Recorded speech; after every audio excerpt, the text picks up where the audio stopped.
말씀 함께 나누도록 하겠습니다. 오늘 말씀은 갈라디아서 6장 11절로 18절의 말씀입니다. 혹시 갈라디아서를 1장부터 6장까지 다 읽어보신 분이 많이 있겠지요? 네, 짧으니까, 길지 않으니까 아마 1장부터 6장까지 아마 한 번 이상씩은 다 읽어봤을 것 같습니다. 이 갈라디아 서신에 별명이 하나 있어요. 별명. 그 별명은 무엇이냐면 전투서신이라고 합니다. 전투서신. 왜 이런 별명이 붙여졌을까요? 갈라디아서를 1장부터 6장까지 잘 읽어보면 문체나 이런 것들이 약간 이 사도 바울이 좀 화를 내고 있는 듯한 느낌으로 이 서신서들을 쓰고 있다는 것을 우리가 1장부터 6장까지 읽다 보면 그런 인상을 좀 주게 됩니다. 우리 예를 들어서 우리 갈라디아서 3장 1절 말씀인데요. 3장 1절 말씀 우리 화면을 통해서 다시 한번 읽어볼게요. 시작. 어리석도다 갈라디아 사람들아 예수 그리스도께서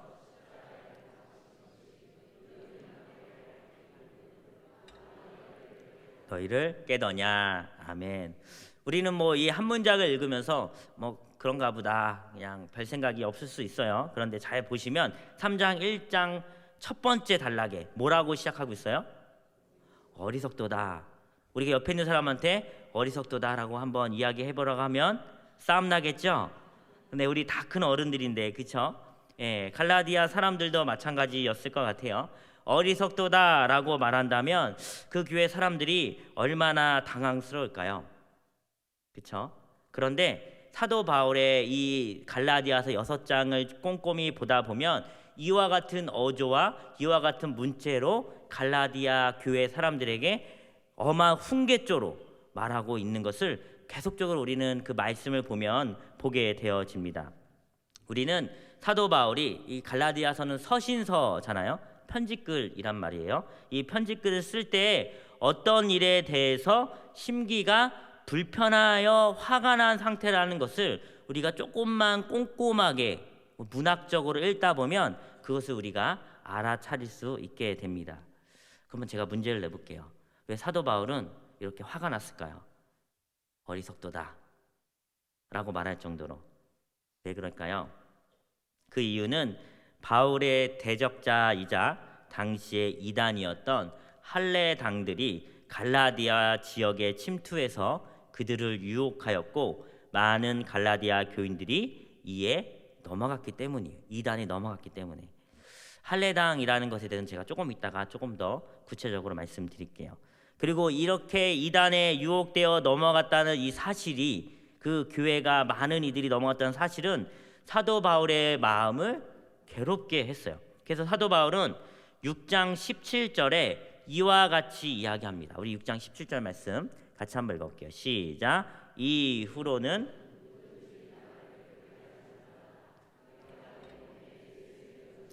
지니고 있노라. 아멘. 이후로는 누구든지 나를 괴롭게 하지 말라. 그가 굉장히 괴로웠다는 것을 9절 보면 알 수 있죠. 내가 내 몸에 예수의 흔적을 지니고 있노라. 예수의 흔적이라고 하면 무엇을 말하는 걸까요? 예수의 흔적. 한번 옆에 있는 분들에게 한번 예수의 흔적이 있는지 찾아보시겠어요? 예수의 흔적 있나요? 어떤 것 같아요? 이렇게 팔도 한번 이렇게 들어보고 머리도 이렇게 들어보고 소매도 한번 걸어보고 예수의 흔적이 있나요? 네. 오늘 우리는 이 흔적이라는 단어에 한번 집중해 보기 원합니다. 흔적이라는 것이 무엇이냐면 헬라어로는 스티그마라고 합니다. 많은 학자들이 여기에서 이 흔적이라는 말이 바울에게 어떤 뜻인지 연구해 봤는데 오늘날 대부분의 학자들이 바울이 예수님을 위해 복음 전하다가 생긴 핍박과 압제에 의한 육체적인 상처라고 결론을 내렸습니다. 사도 바울은 사도 바울은 예수님의 그 복음을 위해 그 복음을 전하다가 난 상처들, 그 핍박과 박해의 상처가 예수의 흔적이라고 말하고 있는 것이에요. 네. 우리 성도님들은 혹시 몸에 상처가 있으신가요? 보통은 다 있으시죠? 저는 있을 것 같아요, 없을 것 같아요? 저는 어떨 것 같아요? 네, 제 그 오른쪽 다리 밑에 보면 10cm 이상 찢어진 흉터가 있습니다. 10cm 이상 찢어진. 왜 이런 상처가 났을까요? 제가 군대에 있을 때 GOP에서 근무하다가 열심히 훈련받다가 생긴 상처라고 하면 굉장히 영광스럽고, 그리고 또 휴가도 나왔을 텐데 그렇지는 않아요. 이 상처는 제가 초등학교 때 부모님 말씀 안 듣고 오락실 가려다가 담을 넘어서 철조망을 넘으려고 하는데 그 새에 찢겨가지고 났던 상처가 지금도 여기에 이렇게 있어요. 그때 꼬매거나 이러지 않고 그냥 그 다리 부여잡고 오락실 가서 오락실 했던 초등학교의 기억이 있습니다. 제 왼쪽 무릎에는 그 500원짜리 동전만한 화상 자국이 있습니다. 이것은 왜 제가 이렇게 났을까요? 이 화상 자국은 집에 불이 나서 거기서 뛰쳐나오다가 내가 생명을 구원하기 위해서 생긴 상처면 조금 더 이해가 되겠는데 그렇지 않습니다. 친구들과 인조 잔디에서 놀다가 축구를 이렇게 하고 있었는데 인조 잔디가 좀 위험하더라고요. 한번 넘어졌는데 그때 쓸려가지고 나 화상 자국이 여기 왼쪽 무릎 쪽에 500원짜리만한 동전 크기로 있습니다. 축구 좀 해보신 분들은 아마 이해하실 것 같아요. 그 외에도 저는 어릴 적 좀 많이 장난꾸러기여서 무릎이나 정강이나 이런데 상처 자국이 꽤 많이 있습니다. 제 이런 상처 하나하나가 뭘 얘기해주고 있을까요? 뭘 얘기해주고, 여러분들에게는 이 상처들이 보이지 않겠지만 저희 집에 있는 태산이 태우는 이 상처 어디서 났는지 자꾸 물어보거든요, 저한테. 그러면 제가 이 상처들을 하나하나 말해줄 때마다 제 과거가 드러나겠지요. 그치요? 네. 아마 우리 사랑하는 성도님들도 보이지 않는 곳에, 혹여나 우리 남자분들은 또 운동하는 걸 좋아하시니까 그 상처 자국들이 있을 것 같아요. 저에 대한 과거를 말해주는 이 상처들, 제 유년기를 말해주고 있고, 그리고 또 더 나아가서 제 인품과 성격까지도 말해주는 것이 제 몸에 난 상처, 그 흔적들입니다. 한번 옆에 있는 분에게 이렇게 한번 물어봤으면 좋겠습니다. 어떤 상처가 있으십니까? 한번 물어보세요. 어떤 상처가 있으세요? 네, 낯설어 하지 마시고, 네, 어떤 상처가 있으십니까? 네, 대답해 주시나요? 어떤 상처가 있는지? 네. 이렇게 상처는 내가 누구이며 그리고 내 인생이 어떠했는지를 말해주지요.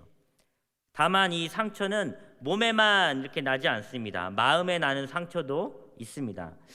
저희 장인어른은 농사를 하시는 분이에요. 저기 이천에서 이제 유기농으로 신선초와 케일을 하고 계십니다. 필요한 분은 전화 주세요. 네. 그 외에 여러 가지 작물들을 이렇게 심어 놓으셔서 지난번 추석 때에는 저희 집 아이들과 같이 가서 고구마도 좀 캐고 그렇게 놀았습니다. 저희 장인어른이 굉장히 몸이 좋으셔요. 언젠가 제가 기회가 돼서 함께 이제 그 목욕을 한 적이 있는데 위통을 이렇게 딱 벗으시면, 저는 사실은 몸에 근육이 별로 없거든요. 네, 상상을 하시면 안 됩니다. 네, 저는 몸에 근육이 많이 없어서 그냥 이티 같은 몸매를 가지고 있어요. 근데 저희 장인어른은 계속 그 농사일을 하셔서 그런지 어쨌든 몸이 굉장히 좋으세요. 그래서 등도 그냥 딱 역삼각형, 가슴 근육 딱딱 있고, 그 나이 있으신 60대 중반의 어르신께서 이 배에도 식스팩이 딱 장착되어 있는 분이 저희 장인어른이세요. 그리고 운동을 무척 좋아하십니다.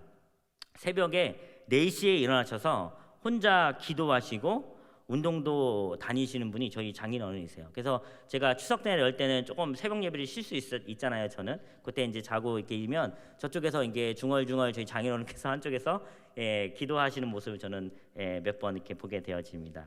어느 날 저녁에 저희 장인어른과 이러저러한 이야기를 나누다가 장인어른께서 그렇게 특별히 그 몸 관리를 하는 이유를 좀 알게 되었어요.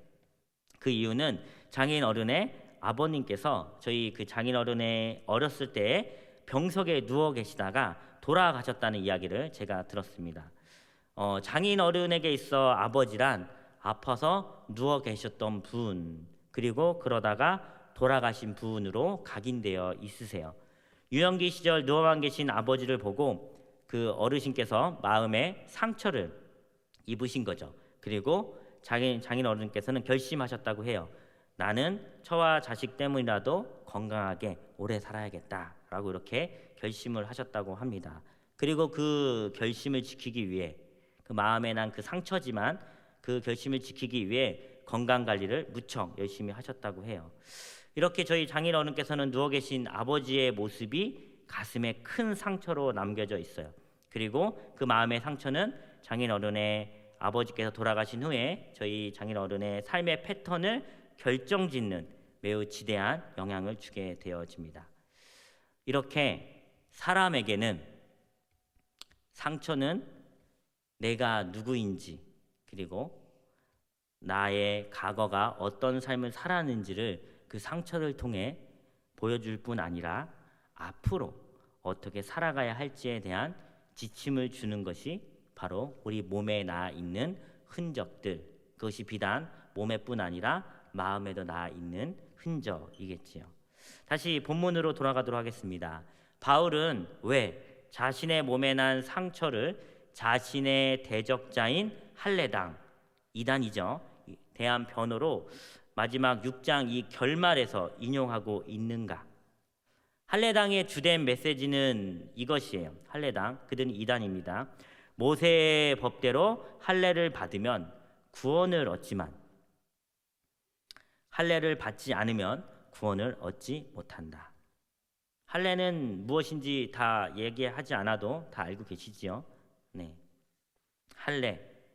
이 할례라는 것은 히브리어로 브리트 밀라라고 하는 단어로 쓰여집니다. 요 브리트와 밀라라는 말을 합치면 언약의 할례예요.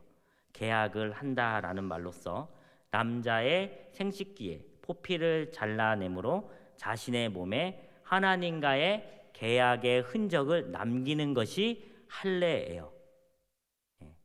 이것은 아브라함 때부터 하나님께서 명하신 것으로서 하나님과 계약한 모든 백성들이 자신들이 하나님의 백성임을 잊지 않고 거룩하게 살라고 그 할례의 표징을 그들에게 주셨어요. 하나님의 명령이기에 모든 유대인들은 모세 이후로, 아니죠, 아브라함 이후로 할례를 행했습니다. 그러므로 유대의 모든 남자들은 자신이 이렇게 소변을 보거나 아내와 잠자리를 가질 때 자신의 그 성기에 난 할례 자국을 보면서 하나님의 명령인 너희는 거룩해야 한다라고 하는 그 거룩을 상기할 수 있었습니다. 그런데 할례당이 주장하는 이 할례와의 의미는 매우 달랐어요. 할례당은 할례의 행위로 구원받는다라고까지 가르쳤어요. 할례당은 이 거룩은 생각하지 않고, 이 할례당에 의해서 갈라디아 교인들이 많이 넘어갔잖아요. 이들의 교리예요. 자신들의 몸에 하나님과의 계약의 흔적만 있다면, 이렇게 행하기만 한다면 구원받을 수 있다고 가르친 것이 바로 그 할례당이었어요. 즉 할례를 하지 않으면 구원을 얻을 수 없다고 가르쳤어요. 할례당들은 갈라디아 교인들에게 할례할 것을 권면하였고, 그리고 갈라디아 교인들은 기쁜 마음으로 이를 받아들였습니다. 할례 받는 게 왜 나쁜 것일까요? 구약에 엄연히 존재하는 하나님이 주신 율법인데, 그리고 이를 보고 왜 사도 바울은 분개하며 화를 냈을까요? 12절 말씀입니다. 우리 12절 말씀 같이 한번 읽어보도록 할게요. 12절. 네, 준비되셨죠? 시작. 무릇 육체의 모양을 내려 하는 자들이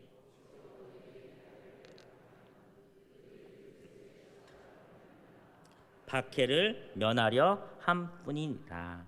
아멘. 할례를 받는 이유가 있었어요. 무엇이죠? 12절에 보니까 먼저 정답부터 얘기하자면 박해를 면할 수 있기 때문에 할례를 받았다는 거예요. 12절 말씀과 같이 할례를 받으면 박해를 면할 수 있었습니다.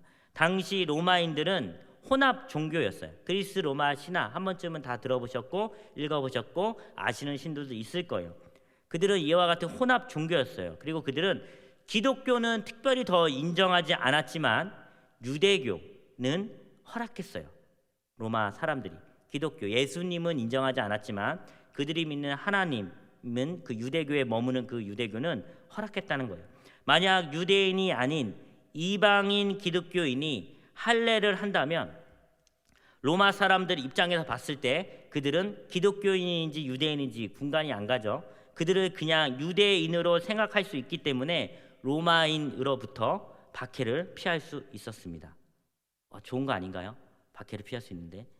즉 겉으로 보기에 박해를 면할 수 있는 유대주의자로 보이기 때문에 박해를 피할 수 있었죠.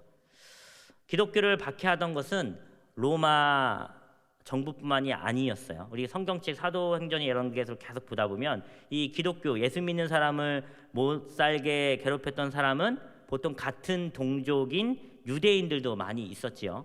만약 믿는 성도들이 할례를 하면 같은 동족인 유대인들은 자신들과 같은 하나님을 믿는다고 생각하기에 또 박해를 면할 수가 있었어요. 좋은 것 같지 않아요? 할례당 박해를 면할 수 있으니까. 따라서 할례를 받으면 로마 정부와 유대에게로부터 박해도 피할 수 있고 구원도 받을 수 있다고 할례당이 가르쳤기 때문에 많은 갈라디아 교인들이 이 할례당의 가르침을 따라갔어요. 왜냐하면 박해를 받지 않아도 되기 때문에. 그리고 이에 대해서 사도 바울이 화를 내고 반대하고 있는 거예요. 할례당의 이 주장은 굉장히 실용적이에요. 박해를 피하면서도 예수를 믿고 구원받기 때문에 실리적이죠. 실상은 그런데 그들 마음속 저변에는 어떤 마음이 도사리고 있었냐면 십자가의 고난은 피할 수 있겠구나. 십자가의 고난을 부인하고 있는 거죠. 그러기에 사도 바울은 이를 용납할 수 없었고 화를 내고 있는 거예요. 제가 다시 한번 6장 12절 말씀 읽어보도록 할게요. 6장 12절 말씀이에요. 읽어보겠습니다. 무릇 육체의 모양을 내려 하는 자들이 억지로 너희에게 할례를 받게 함은 그들이 그리스도의 십자가로 말미암아 박해를 면하러 할 뿐이라. 아멘. 박해를 면한다고 하면 좋을 것 같지 않습니까? 사실 할례당의 가르침은 인간이 인간 스스로에게 행한 할례란 의식을 통해서 구원을 만들어낼 수 있다고까지 가르치는 이단들이었어요. 얼마나 편해요. 고통 한 번이면, 남자의 경우 고통 한 번이면 할례의 표시가 생겨나서 구원을 받는데, 더군다나 할례는 기독교를 박해하는 로마 정부나 같은 동족인 유대인들에게 박해를 면할 수도 있는데 좋은 것 같죠. 그런데 하지만 이러한 그들의 가르침 안에는 예수 그리스도의 십자가는 없었던 것이에요. 할례는 박해를 피할 수 있었습니다. 하지만 진정한 십자가의 교훈은 박해를 피할 수가 없습니다. 사람들은 편한 할례당의 가르침을 따르기 시작합니다. 십자가는 박해를 받아야 하기에 그 당시 사람들에게도 부담스러웠습니다. 사도 바울은 그에 대해 5장 11절에 갈라디아서 5장 11절에 이와 같이 말하고 있습니다.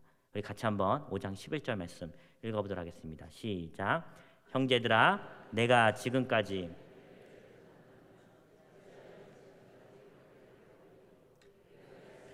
십자가의 걸림돌이 제거되었으리니. 아멘. 사도 바울이 말하고 있는 거예요. 그게 그렇게 좋은 거였으면 내가 이 고생 안 한다. 계속 너희에게 할례를 권했지. 할례로 인해 편해진 갈라디아 교인들과 할례당들에게 그리스도의 십자가는 오히려 그들을 넘어지게 하는 걸림돌로 치부되어져 버렸어요. 오직 그리스도만으로, 그것도 십자가만으로 인간이 구원받을 수 있다는 소식은 그들에게 매우 겁나고 듣기 싫고 거북했기 때문이에요. 바울의 대적자들 할례당은 십자가의 박해를 피하기 위해 할례를 전했습니다. 할례당은 예수에다가 할례를 더하면 구원을 받을 수 있고 박해도 면할 수 있고 세상에서 누릴 수 있는 양쪽의 것들을 다 누릴 수 있기 때문에 할례를 받으라고 요구하고 많은 수의 갈라디아 교인들이 그 요구에 따랐지요. 사랑하는 성도 여러분, 이제 우리의 모습을 한번 보기 원합니다. 혹시 우리도 양쪽 세계에서 모두 좋은 것을 얻고자 하지는 않습니까? 가능하면 십자가의 고난은 피하면서 구원을 얻기를 원하고 있지는 않습니까? 참 십자가의 고난을 우리가 져야 한다는 이 표현은 교회 내에서 말하기 부담스럽고 어려운 것 같아요. 예수 믿으면 복을 받는데 그 복이 그 어떠한 물질적인 복이 아니라는 것을 말해줄 때에는 교육자도 용기가 필요합니다. 그리고 십자가를 지는 것은, 예수 믿는 것은 이 땅을 살아가면서 고난을 받을 수밖에 없는데 그 고난을 받으라고 말하는 것도 참으로 용기가 필요한 교회 생활, 교회 문화가 되어버렸어요. 그때 바울의 시대에나 지금 시대에나 십자가는 믿는 사람들에게 마치 걸림돌로 취급받고 있을 때가 덜어 있습니다. 어쩌면 십자가는 요즘이 더 걸림돌이지요. 아예 풍요를 누려보지 못했던 시기보다 풍요가 넘치는 지금이 고난받는 것에 대해 더 걱정과 두려움이 있습니다. 가진 것이 많은 만큼 십자가로 잃어버릴 것이 더 많아진 세상이기 때문이지요. 할례를 받으면서 핍박은 면하고 싶고 그리고 구원도 받고 싶은 이러한 거짓 교사의 가르침은 오늘날에도 우리 안에서 계속적으로 계속되고 있지요. 하지만 바울은 명확하게 얘기합니다. 예수에다가 할례를 더할 수 없다. 때문에 사도 바울은 갈라디아 성도들에게 거의 욕과 같은 수준으로 어리석은 갈라디아 사람들아, 어리석은 갈라디아 사람들아 라고 하면서 꾸짖으시면서 6장 14절 말씀과 같이 외칩니다.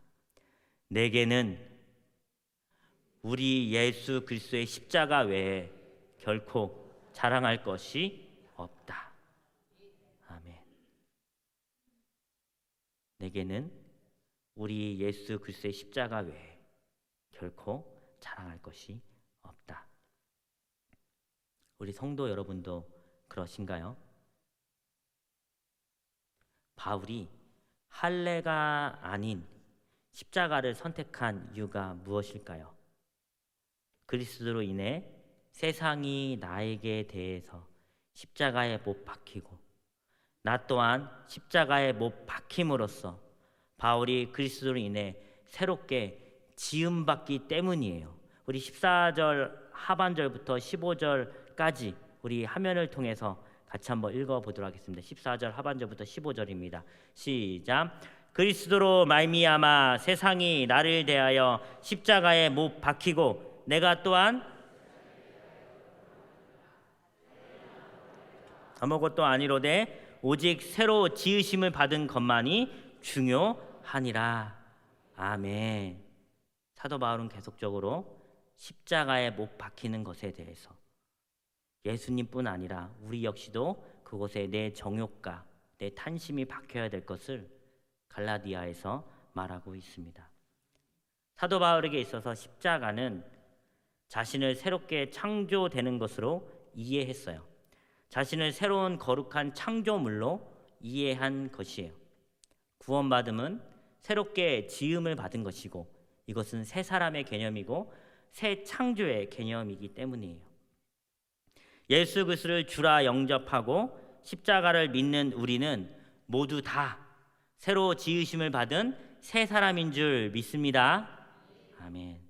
그렇다면 우리들은 이 십자가의 고난을 부담스러워하거나 어려워하거나 거부해서는 안 되는 것이지요. 그거 역시도 축복으로 여겨야 할 줄 믿습니다. 바울은 할례당에게 묻습니다. 나에게는 그 새로 지음받은 흔적이 있다. 그것은 바로 내 등에 나 있는 상처이다. 이 상처가 이 고난의 십자가의 흔적이 내가 새롭게 지음받았다는 증거이다. 너희 할례당아, 너희는 이와 같이 십자가의 흔적이 있느냐? 바울의 등에는 그가 예수를 전함으로 인한 흔적, 스티그마가 있었어요. 사랑하는 성도 여러분, 우리에겐 이 십자가의 흔적, 이 스티그마가 있으십니까? 우리 지난주 주일 오후찬 예배 끝나고 다 같이 나가서 복음을 전했어요. 네. 대부분의 많은 사람들이 저희가 전하는 그 전도지를 잘 받아주셨는데 그 중에 몇몇 분은 사실 받아주지 않았어요. 그때 오는 내가 사회적 지위가 있고 나도 위치가 있고 내가 너보다 못나지 않았는데 근데 내 걸 받지 않는 그 거절감을 우리는 겪게 되어집니다. 그와 같은 것들이 쌓이고 쌓이면 상처가 되겠지요. 그리고 그것이 흔적이 되겠지요. 우리 옆에 있는 분들에게 한번 이렇게 물어봅시다. 당신에게 십자가의 흔적이 있으십니까? 네, 한번 있는지 한번 찾아봐 주세요. 있나요? 네, 예수 믿는다면 이 십자가의 흔적이 있어야 할 줄 믿습니다.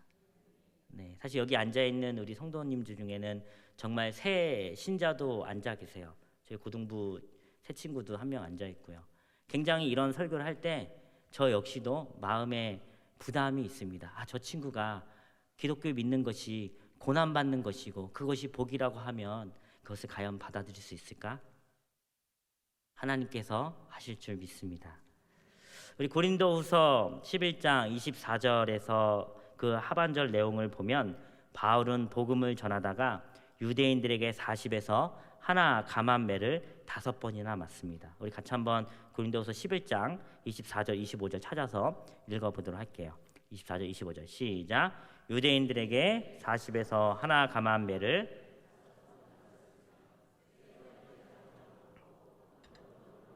3번 파선하고 1주야를 깊은 바다에서 지냈으며. 네. 빠르게 우리 산수로 한번 해보면 좋을 것 같아요. 40에서 하나 감한 매를 5번 맞았으면 몇 대를 맞은 건가요? 네. 몇 대? 우리 수학 잘할 것 같아 우리 정우가. 몇 대? 그래요, 맞아요. 195대.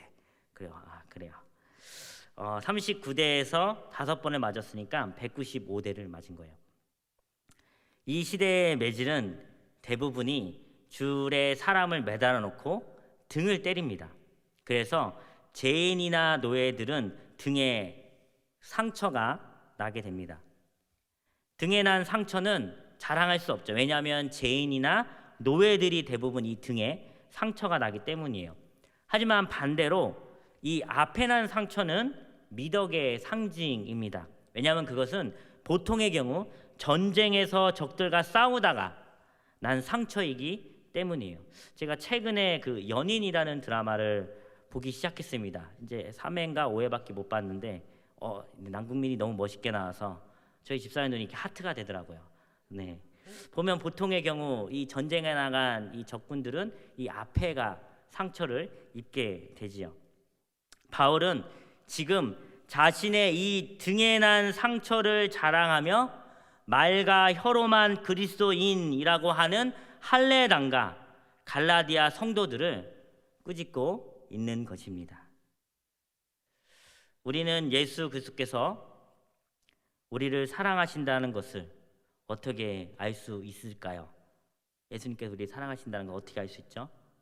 그분께서 죄를 위해 십자가에 죽으실 때, 내 죄를 위해 십자가에 죽으실 때 그 손에 난 못자국과 허리에 난 창자국 때문에 그걸 우리가 생각하며 예수님께서 정말 나를 사랑하고 계시구나 라는 것을 우리가 알 수 있지 않습니까? 예수님의 그 고통의 흔적이 정말로 날 사랑하시기 때문에 날 위해 죽으시고 그 고통을 감당하셨구나라는 것을 우리가 알고 믿게 되는 것 아닌가요? 우리는 십자가형 때문에 생긴 그분의 상처를 보며 그 사랑을 알 수 있습니다. 마찬가지죠. 우리가 예수님의 상처를 통해 예수님이 누구신지를 아는 것처럼 우리 역시도 우리 몸에 난 상처로 인해서 내가 예수 믿는 사람인지 그런 사람이 아닌지를 증명할 수 있는 것이에요. 사랑하는 우리 성도 여러분, 예수 그리스도의 흔적을 몸에 새기시기 바랍니다. 내 몸에 내 이 상처는 내가 그때 예수 전하다가 생긴 상처야. 이 왼쪽에 있는 어깨에 난 상처는 어디 선교지 가서 어떻게 선교 활동하다가 난 상처야. 때로는 마음의 상처가 날 수 있겠죠. 전도지를 들고 붕어빵을 갖고 전도를 하는데 거절감의 말들, 모욕적인 말들을 들으면서 또 마음에 상처가 있을 수 있습니다. 저를 한번 따라해 보시기 바랍니다. 예수 그리스도의 흔적을 몸에 새깁시다. 그럴 수 있으실까요? 사도 바울 당시에는 노예가 많았습니다. 주인은 자신의 소유인 노예에게 주인의 이름이나 이니셜을 인두로 새겨 넣었기 때문에 누가 봐도 그 주인이 누구인지 알았습니다. 이것이 바로 흔적이지요. 우리는 예수 그리스도를 주인으로 섬기고 사는 사람들입니다. 우리의 언어 속에 주님을 자랑하는 언어의 흔적이 있어야 할 줄 믿습니다. 이 심장에 한번 손을 올려볼까요? 우리 심장에는 영혼을 사랑하시는 예수 그리스도의 심장이 있어야 할 줄 믿습니다. 우리 눈에는 지옥으로 가면 안 될 영혼들을 바라보는 사랑과 연민 가득한 예수님의 눈이 내 이 두 눈 안에 흔적으로 있어야 할 줄 믿습니다. 성도에게 있어서 어떤 형태이든 예수의 흔적을 가졌다는 것은 예수 그리스도가 나의 주인이라는 신앙 고백이 될 것입니다. 사랑하는 성도 여러분, 예수 그리스도의 흔적을 새기시길 바랍니다. 우리가 죽은 이유로 예수님께서 우리를 어떻게 알아보실까요? 예수 그리스도께서 우리가 그분의 성도인지 제자인지 어떻게 알아보실까요? 우리 몸에 난 십자가의 흔적을 보시면서 선규야, 너 참 고생 많았구나. 여기서 저기서 고생 많았구나. 그렇게 말씀하지 않으실까요? 이 시간 우리 같이 한번 찬양하면서 내 안에 예수 그리스도의 흔적이 새기게 해달라고 이 시간 같이 기도했으면 좋겠습니다.